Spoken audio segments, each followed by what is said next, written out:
मैं था तो हरि नहीं, हरि है तो मैं नाई। पूरा जगत संसार सभी जी रहे हैं, पशु पंछी वनस्पति पेड़ पौधे सभी में जीवन है, लेकिन ये जी रहे हैं प्राकृतिक गुणों के माध्यम से, प्राकृतिक अवस्थाओं के माध्यम से। लेकिन क्यों जी रहे हैं? जीने का उद्देश्य क्या है? जन्म का उद्देश्य क्या है? जीवन क्या है? मन है, सभी में विचार है, प्राणियों में विचार ही इच्छा है। इस विचारों की पूर्णता, इच्छाओं की पूर्णता, संपूर्णता कैसे हो, ये व्यवस्था इनके पास नहीं है। जीने को तो जी रहे हैं, तो जब जीव जंत सभी जी रहे हैं तो जीवन जीना ही है। तो प्राकृतिक अवस्थाओं, प्राकृतिक गुणों के द्वारा भी लोग जी सकते हैं।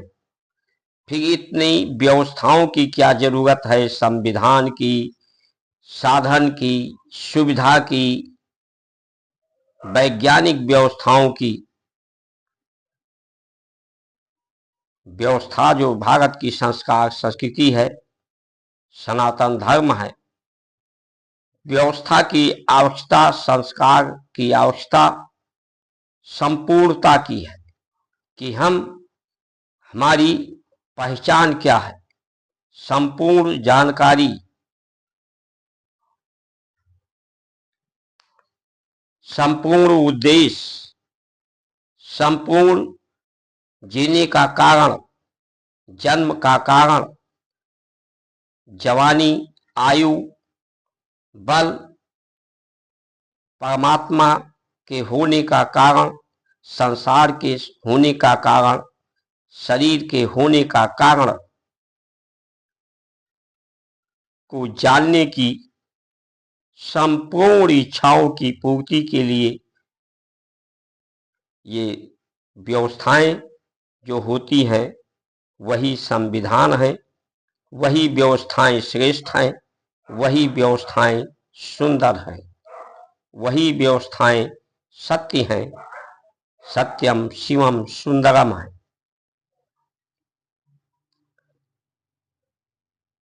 राम जब हम कहते हैं तो राम कहने से रस पैदा होता है, मुख में रस आता है। कृष्ण कहते हैं तो रस आता है, रस पैदा होता है। रस ही नहीं पैदा होता, इसमें अग्नि भी पैदा होती है जो इस शरीर के रस को पवित्र कर देता है, निर्मल कर देता है। मन चित्त बुद्धि को रसोमयी, ये रस आनंद को, संपूर्ण आनंद को प्राप्त कराता है। ब्रह्म अक्षरे नमस्तते नमस्तते नमो नमः। जो अक्षर है वो ब्रह्म है। अक्षर से विचार नहीं पैदा होती, इसलिए हमारी जो संस्कार संस्कृति है, अक्षर भी ब्रह्म है, ब्रह्म की संपूर्णता का जानकारी देते हैं। जहां विचार ना हो, क्योंकि मन एक विचार है, इच्छा एक विचार है। विचार कभी पूर्ण नहीं होता और इन विचारों से संपूर्णता का ज्ञान नहीं होता। ये जब राम मैं हो जाते हैं, मैं खत्म होकर के मैं हो जाते हैं राममय, सत्यमय। राम सत्य स्वरूप, तो ये आनंद स्वरूप, शांति स्वरूप, शक्ति स्वरूप, संपूर्णता का स्वरूप होता है। अक्षर से ही शब्द बनते हैं, शब्द से ही वाक्य और वाक्यांश सारांश होता है। लोग अपने मुख को कोई नहीं देख सकता। मुख को देखने के लिए, अपने चेहरे को देखने के लिए साधन की आवश्यकता होती है, दर्पण की, प्रकाश की, देखने वाले की, दृष्टा की। तो ये सनातन संस्कृत एक दर्शन है, एक साधन है, एक दर्पण है, दृष्टा है।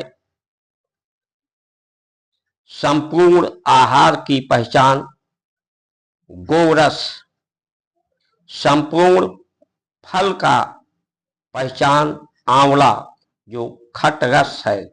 6 रस ही संसार में है और 6 रस आंवला में है। तुलसी पवित्रता, वायुमंडल को पवित्र करती है। तुलसी का दल प्रयोग करने से शरीर के अंदर की पवित्रता होती है, निर्मलता होती है। विचार जब स्थिर हो जाते हैं, विचार समाप्त होते हैं, क्योंकि मनुष्य एक विचार है, एक विचार के रूप में व्यक्ति है। जब विचार शून्य होते हैं, निर्विचार होते हैं, तो कुछ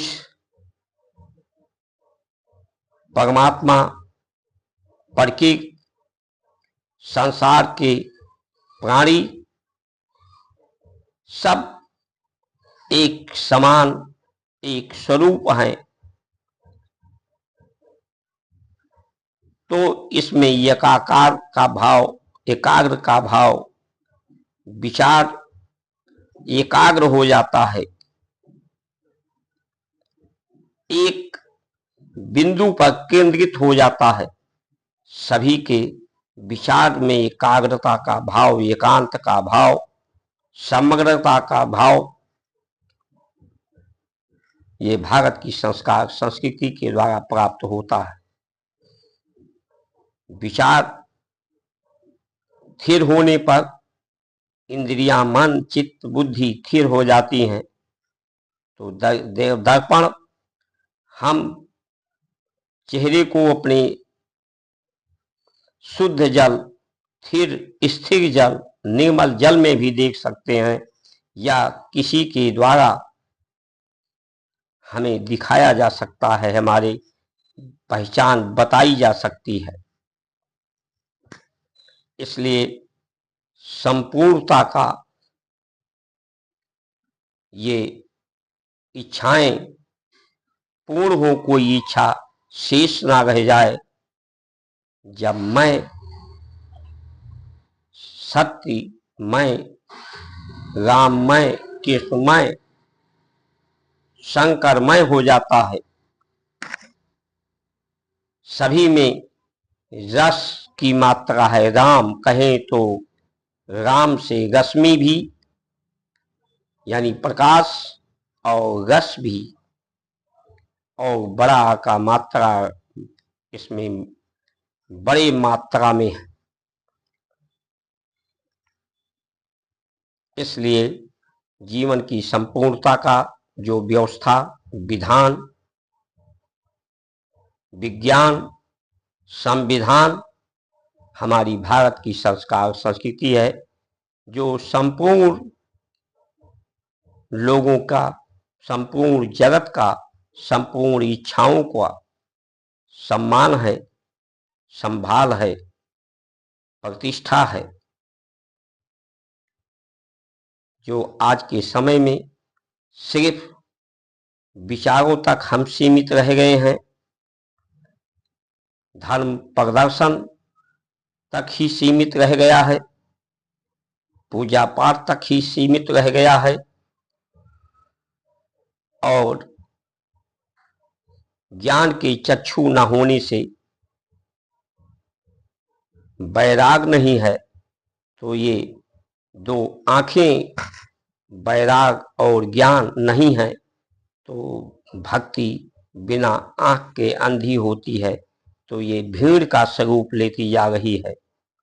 भीड़ सदैव अंधी होती है, या तो किसी को कुचलती है या कुचल दी जाती है। इसलिए